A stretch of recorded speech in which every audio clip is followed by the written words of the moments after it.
Selamat datang di Manga Versa, menyambung kembali cerita Cross Gaiden Hosenka The Beginning of Hosen. Chapter 8 berjudul Pria Baru. Flashback ketika Terakado Buta sedang mengajak jalan anjingnya.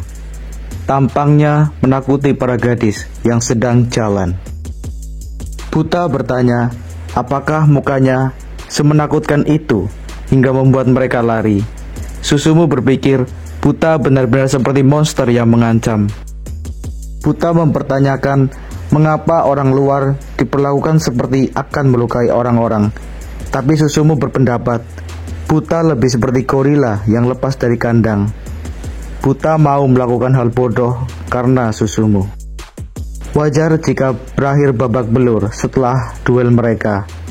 Susumu pikir luka-luka itu keren. Bekas luka itu mereka dapatkan saat duel mereka sebelumnya, ketika mereka berhadapan untuk mendaratkan serangan akhir. Baik Buta maupun Susumu sama-sama melayangkan pukulan ke arah satu sama lain, yang mana pukulan keduanya saling mengenai wajah masing-masing. Namun Terakado Buta memang lebih kuat daripada Wado Susumu. Susumu pun tumbang. Ia jatuh dan tertawa keras, yang diikuti oleh Buta. Lalu Buta merangkul Susumu membantunya berjalan. Mulai hari ini, Wado Susumu akan menjadi tangan kanan Terakado Buta. Ia percaya Buta bisa menjadi pemimpin Hosen, meski keinginannya untuk jadi populer di kalangan gadis tetap tidak berubah. Saat itu ternyata ada seseorang yang mengikuti mereka dari belakang. Pria tersebut melangkahkan kakinya, dan tanpa memperkenalkan diri, ia langsung memberikan salam dengan pukulan. Pukulan itu ia daratkan pada Terakado Buta. Seketika, badan besar Buta pun roboh oleh pukulan itu. Pria itu memperkenalkan dirinya. Ia bernama Yanagawa Masato, penguasa kelas 1A Akademi Hosen. Tapi ia kaget saat Susumu meneriakkan nama Buta. Buta dan Yanagawa saling tatap dengan ekspresi terkejut yang mana mereka sudah saling kenal. Yanagawa Masato adalah teman Buta ketika masih berada di bangku SMP.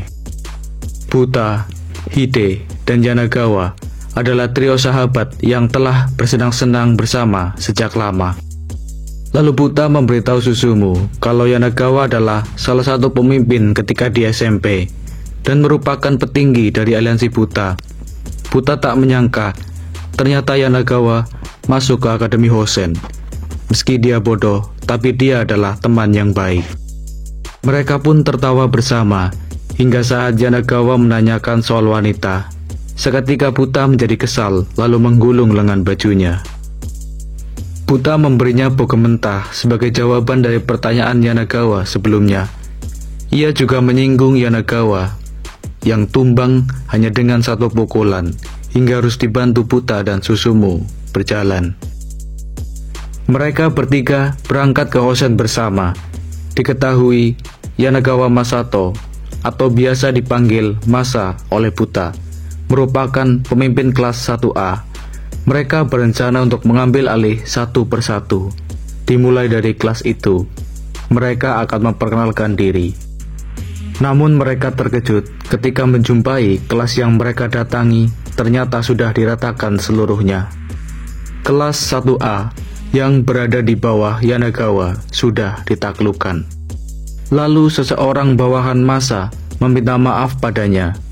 Masa menanyakan pelaku, tapi Susumu mengatakan sudah jelas tak lain dan tak bukan. Dua orang brengsek, siapa lagi kalau bukan Daigo dan Kajiya. Susumu menceritakan merekalah yang bertanggung jawab atas kepotakan yang mereka rencanakan, bagian dari pertarungan siswa baru. Masa kesal karena ia tidak tahu harus berbuat apa selama tak ada di sana. Buta memberikan saran, mereka hanya perlu menghajar biang dari kekacauan ini semua. Butalah yang akan mengambil alih, ia yang akan membereskan mereka berdua. Susumu menambahkan, setiap teman Buta adalah temannya, jadi dia juga akan membantunya. Lalu diperlihatkan ada seorang suruhan yang berlari menuju ke aula judo. Ia hendak melaporkan tentang kembalinya Buta ke sekolah. Di dalam aula judo, ada Ozora Daiko dari kelas 1C dan Kajiya Ryo dari kelas 1E. Seorang bawahan bernama Yahagi Ken melaporkan seperti yang diprediksi oleh Kajiya. Begitulah Terakado Buta. Apa yang dilakukannya saat seseorang menyakiti orang terdekatnya, maka ia akan datang menemui orang itu. Lalu Kajiya mengatakan akan ada orang lain yang datang ke aula judo. Diperlihatkan seorang pria berbadan besar dengan tatapan tajam membuka pintu. Orang itu sudah menunggu giliran untuk menantang Ozora Daiko. Freshman Hosen kelas 1B bernama Tatsukawa Rensei, atau yang lebih dikenal dengan nama Gamera. Julukan itu ia dapat karena ia seperti monster kura-kura terbang yang melawan Godzilla. Gamera menyapa Kajiya, berkata ia telah menyiapkan pertarungannya dengan Daiko. Kajiya mengingatkan Gamera, jika ia kalah dari Daiko, ia akan jadi bawahannya. Sementara Yahagi yang melihat kemunculan Gamera menyadari Gamera adalah orang berbahaya dari SMP Motokishi. Ia adalah orang yang kemampuannya setara dengan Hide dari Susuran, sahabat Buta, dan diperhitungkan menjadi kandidat orang terkuat di Toarushi. Gamera adalah orang kuat. Dia percaya diri akan menguasai Hosen. Di sisi lain, Masa juga dengan tujuan yang sama ingin mendatangi Daiko. Ia berdalih ingin ke toilet sebentar. Lanjut chapter 9 berjudul Pria yang Dikaguminya. Namun Buta dan Susumu menyadari Masa ingin pergi sendiri ke aula judo. Buta dan Susumu bergegas menyusul Masa ke aula judo. Ketika menuju aula judo, Masa dihadang oleh salah satu bawahan Daiko. Pengawal itu menyadari ia adalah Yanagawa Masato, pemimpin kelas 1A. Langkah Masa dihadang oleh pengawal tersebut. Jika Masa ingin lewat, ia harus melewati dirinya. Lalu ia membunyikan peluit, yang mana seketika pasukan botak berkumpul dengan jumlah yang jauh lebih banyak. Pengawal itu berkata, mereka benar-benar akan mencegah siapapun yang ingin masuk ke aula judo. Namun Masa justru tertawa. Ia senang dengan tantangan. Lalu ia teringat momen ketika Terakado Buta juga dihadapkan dengan situasi yang sama. Buta yang sendirian melawan puluhan pasukan SMP Nishinaka. Itu berarti Masa sudah siap bermain-main dengan mereka. Masa berteriak, jika ia menang, ia akan selangkah lebih dekat dengan pria yang dikaguminya. Menurutnya, itu adalah perasaan terbaik. Pertarungan yang tidak seimbang itu pun dimulai. Tampak Masa yang percaya diri. Ia sangat menikmati situasi itu.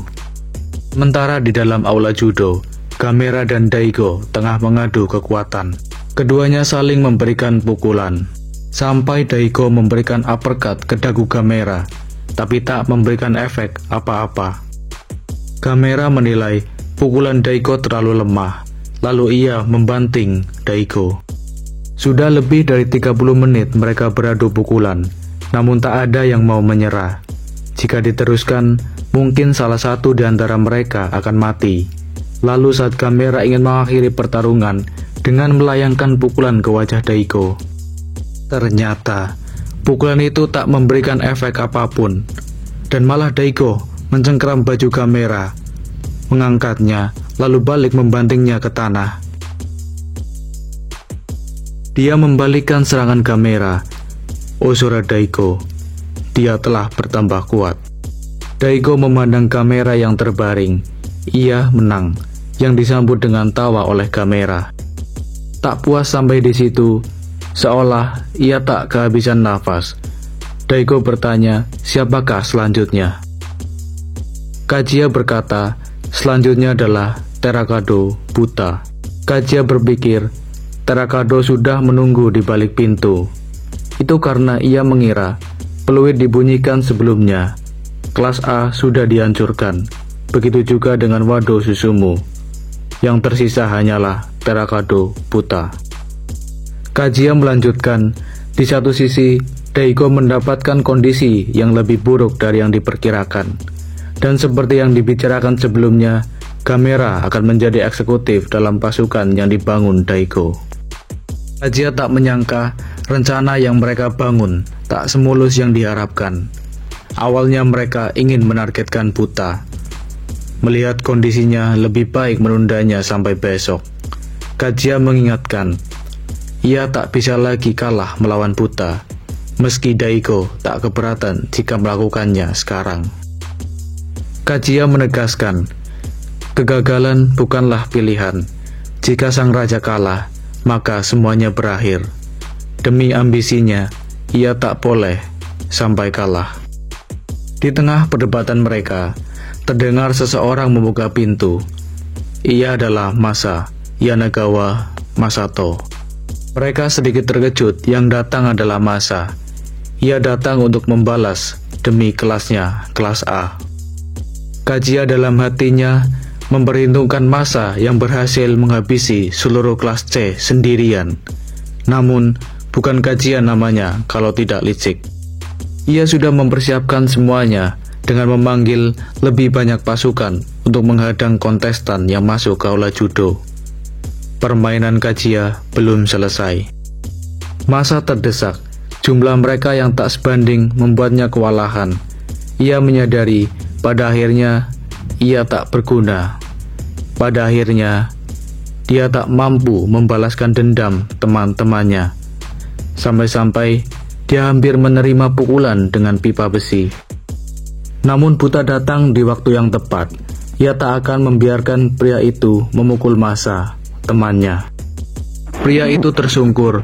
Tendangan luar biasa itu menarik perhatian semua pasang mata. Namun jangan lupakan Susumu yang juga datang membantu membereskan para kroco Kajiya. Susumu datang dengan tawa, menjatuhkan badannya di antara kerumunan. Buta dan Susumu berkata untuk menyerahkan para kroco pada mereka, karena duo terkuat dari kelas A di sini. Buta juga memuji Masa, ia keren. Bersambung di chapter 10 berjudul Bentrok. Trio Buta, Susumu, dan Masa telah membereskan kroco-kroco Kajiya. Mereka kini menuju aula judo. Masa dalam benaknya memuji Buta. Ia luar biasa. Dia yakin selama bersamanya mereka tak akan terkalahkan. 3 orang petinggi dari masing-masing kini sudah saling berhadapan di aula judo. Masa, Buta, Susumu mendukung Terakado Buta, sedangkan Kajiya, Daiko, dan Gamera bergabung di sisi Osora Daiko. Kajiya tak bisa membayangkan Buta dan 2 orang lainnya mampu membereskan pasukan yang Kajiya siapkan. Monster. Buta berkata, mereka tak akan lari atau bersembunyi lagi. Tiba-tiba saja Gamera menjadi antusias mengetahui lawan mereka adalah monster. Gamera mengajak Buta berjabat tangan. Ia mendengar kabar tentang Buta. Dia tahu Buta tidak akan kalah dalam kontes kekuatan. Buta menyambut jabatan tangan itu dan memuji Gamera sebagai tembok penghalang menuju Daiko. Tapi belum sempat mereka berjabat tangan, Masa menyerobot dan mengatakan terlalu cepat 100 tahun baginya untuk melawan Buta. Buta bertanya, mengapa Masa memanggilnya penyu? Yang dijawab, karena namanya adalah Gamera. Mereka tertawa mendengar julukan Gamera. Gamera meminta Masa agar serius, lalu Masa menanggapi dengan jabatan tangan yang erat. Menurut Gamera, tenaga Masa lumayan untuk pria seukurannya, jadi dia yang akan mengurus Masa. Sementara Susumu akan bermain dengan Kajiya. Saiwar dilayangkan Kajiya pada Susumu untuk mengalah, dan sebaliknya, Susumu bertanya, apakah Kajiya mampu melawannya? Sorot tajam mereka memanaskan situasi. Dan perebutan gelar juara antara Terakado Buta melawan Osora Daiko. Ketika ketegangan semakin tinggi, Kajiya menyuruh Yahagi untuk tak ikut campur.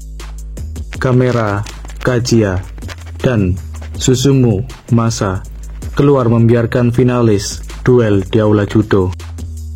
Ini kali pertama mereka berhadapan satu lawan satu, yang mana menurut Buta, seharusnya ia segera mengakhiri di pertemuan sebelumnya.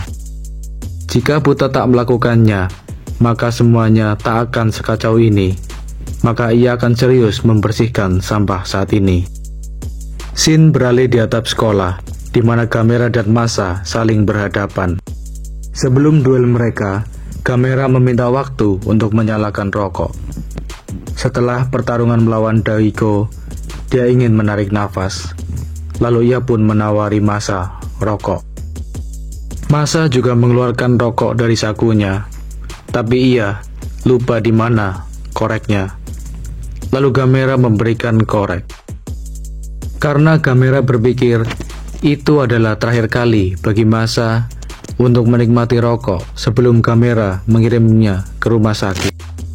Abu rokok berjatuhan, dan ketika puntung rokok telah jatuh di lantai, mereka mulai pertarungan. Gamera dan Masa saling beradu kekuatan, lalu sebuah tandukan Gamera mengenai Masa. Gamera hendak melayangkan pukulan, tetapi pukulan Masa mendarat jauh lebih cepat.